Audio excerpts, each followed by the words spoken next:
Welcome to biology classes. Biology में आज हम डिस्कस करेंगे स्ट्रक्चर ऑफ टेस्टिस को उसके टीएस के रिस्पेक्ट में। तो टीएस ऑफ टेस्टिस को आज हम यहाँ पर डिस्कस करेंगे। Welcome to biology classes. Biology में हम टीएस ऑफ टेस्टिस को आज डिस्कस करेंगे। टीएस ऑफ टेस्टिस का मतलब है टेस्टिस का ट्रांसवर्स सेक्शन। तो इसमें हम देखते हैं यहाँ पर जो डायग्राम ड्रॉ किया गया है, इसमें हमें दिखाई दे रहा है कि ये जो सबसे आउटर जो लेयर है, ये वाली जो लेयर है, दिस लेयर, ये वाली लेयर विसेरल पेरिटोनियम है। ठीक है, विसेरल पेरिटोनियम, विसेरल का मतलब होता है इंटरनल, ठीक है, और पेरिटोनियम एक प्रोटेक्टिव लेयर है। तो विसेरल पेरिटोनियम इसके सबसे बाहर की लेयर है। फिर इसके अंदर हमें जो ये वाली जो लेयर दिखाई दे रही है, ये ट्यूनिका एल्बुजिनिया है। ट्यूनिका एल्बुजिनिया के अंदर हमें बहुत सारे ऐसे सेल्स नजर आते हैं। ये सेल्स एक्चुअली में ब्लड वेसल्स होते हैं। ये जो है ब्लड वेसल्स का मतलब होता है जो ब्लड को कैरी करते हैं, ब्लड को लाना और ले जाना जिनका फंक्शन होता है। तो पूरे जो टेस्टिस है उसके अंदर इसी तरह से ब्लड वेसल्स जो हैं वो स्प्रेड होंगी। उसके अलावा हम देखते हैं नीचे पे हमें ऐसे राउंड राउंड पैचेस नजर आते हैं। ये जो राउंड राउंड पैचेस हैं ये सेमनीफेरस ट्यूब्यूल को शो कर रहे हैं, और टेस्टीज के अंदर जो टेस्टिकुलर लोब्यूल्स हैं ये उन्हें शो कर रहे हैं। हमने टेस्टीज वाले वीडियो में डिस्कस किया था कि टेस्टीज के अंदर बहुत सारे, यानी कि लगभग 200 से 300 तक उसके अंदर स्ट्रक्चर कंपार्टमेंट्स मौजूद होते हैं, और उन कंपार्टमेंट को हम टेस्टिकुलर लोब्यूल कहते हैं। और टेस्टिकुलर लोब्यूल के अंदर भी 1 से लेके 4 तक हाईली कॉन्वोल्यूटेड या कॉइल्ड, आप जिसे कहें, इस तरह के कॉइल स्ट्रक्चर प्रेजेंट होते हैं, और उन्हीं कॉइल स्ट्रक्चर को हम सेमनीफेरस ट्यूब्यूल कहते हैं। तो यहाँ पर जो ये राउंड बड़े बड़े आपको पैचेस दिखाई दे रहे हैं, इन पैचेस में से ये जो सबसे बाहर का जो आपको सेल की लाइनिंग दिखाई दे रही है, ये सेमनीफेरस ट्यूब्यूल है। सेमनीफेरस ट्यूब्यूल जो है, इसकी जो लाइनिंग होती है वो जर्मिनल एपिथेलियम की बनी होती है। ठीक है, जर्मिनल एपिथेलियम। तो ये जो सेमनीफेरस ट्यूब्यूल है, इसकी जो लाइनिंग है वो जर्मिनल एपिथेलियम की है, और इसके अंदर 2 टाइप्स के सेल प्रेजेंट होते हैं। फर्स्ट टाइप के जो सेल्स होते हैं वो क्यूबॉइडल शेप के होते हैं, ठीक है, और सेकेंड टाइप के जो सेल्स होते हैं वो लार्ज एंड पिरामिडल शेप होते हैं।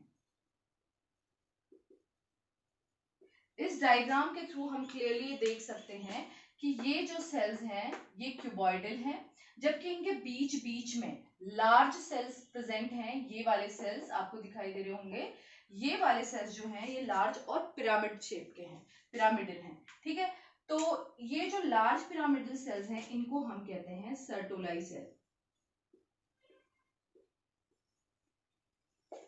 ये जो सर्टोलाई सेल हैं ये टेस्टिस के अंदर बहुत इंपॉर्टेंट रोल प्ले करते हैं। ये टेस्टिस के अंदर डिफरेंट टाइप के सिक्रीशन करती हैं। उसके अलावा डेवलपिंग स्पर्मेटोजोआ को नरिशमेंट प्रोवाइड कराती है। इसका जो मेन फंक्शन है सर्टोलाई सेल का, ये स्पर्मेटोजोआ को नरिशमेंट प्रोवाइड कराती है। ठीक है, सर्टोलाई सेल्स को नर्व सेल या सपोर्टिंग सेल भी कहा जाता है, या मदर सेल्स भी इन्हें कहा जाता है, क्योंकि ये नरिश करती हैं डेवलपिंग स्पर्मेटोजोआ को।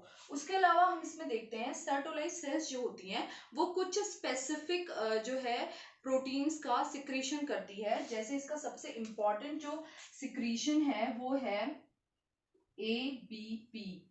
ठीक है, एबीपी का फुल फॉर्म होता है एंडोजन बाइंडिंग प्रोटीन। तो ये एंडोजन बाइंडिंग प्रोटीन को सिक्रीट करती है, और इसका फंक्शन होता है स्पर्मेटोजेनेसिस को रेगुलेट करना। तो एंडोजन बाइंडिंग प्रोटीन जो है ये स्पर्मेटोजेनेसिस को रेगुलेट करता है। उसके अलावा दूसरा जो ये सिक्रीशन करती है वो होता है इनहिबिन। ये भी एक प्रोटीन है, ये दोनों ही जो है वो प्रोटीन है, और इसमें से जो इनहिबिन है, इनहिबिन का काम होता है एफएसएच को सप्रेस करना, यानी कि फॉलिकल स्टिमुलेटिंग हार्मोन जो है ये उसको सप्रेस करती है। और उसको सप्रेस करने से क्या होता है, जो स्पर्मेटोजेनेसिस की प्रोसेस होती है, यानी कि स्पर्म बनने की जो प्रोसेस होती है वो प्रॉपरली रेगुलेट हो पाती है और प्रॉपरली कंट्रोल्ड हो पाती है। तो ये दो इंपॉर्टेंट जो प्रोटीन है वो सर्टोलाइज सेल्स सिक्रीट कर रही है, उसके अलावा ये स्पर्मेटोजोआ को नरिशमेंट भी प्रोवाइड करा रही है। तो हमने यहाँ पर देखा ये लार्ज पिरामिडल शेप्ड जो सेल हैं यही सर्टोलाइज सेल्स हैं, और उसके अलावा साइड में जो क्यूबॉइडल सेल्स हैं वो सेल्स जो हैं ये जो सेल्स होती है इनका माइटोटिक डिवीजन होता है, और माइटोटिक डिवीजन के बाद ये धीरे धीरे डेवलप हो जाती है स्पर्मेटोगोनिया में। यहाँ पर आपको दिखाई दे रहा होगा यही जो पहले की जो सेल्स थी इनका माइटोटिक डिवीजन हुआ, और माइटोटिक डिवीजन होने के बाद ये डेवलप हुई स्पर्मेटोगोनिया में।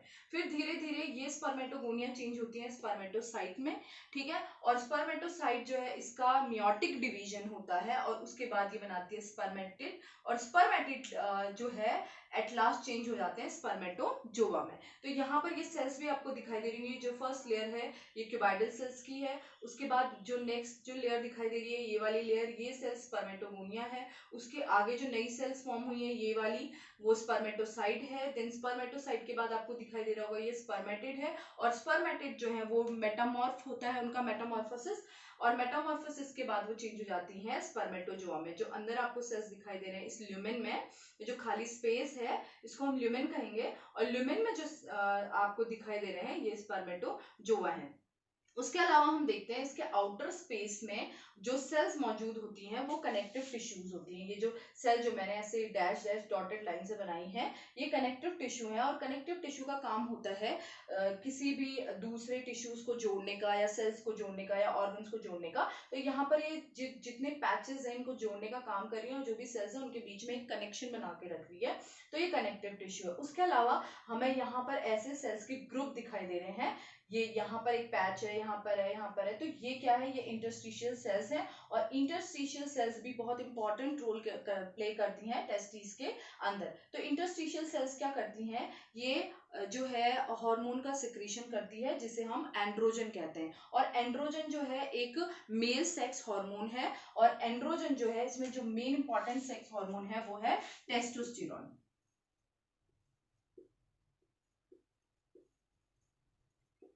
तो टेस्टोस्टेरोन जो है ये मेल सेक्स हार्मोन है,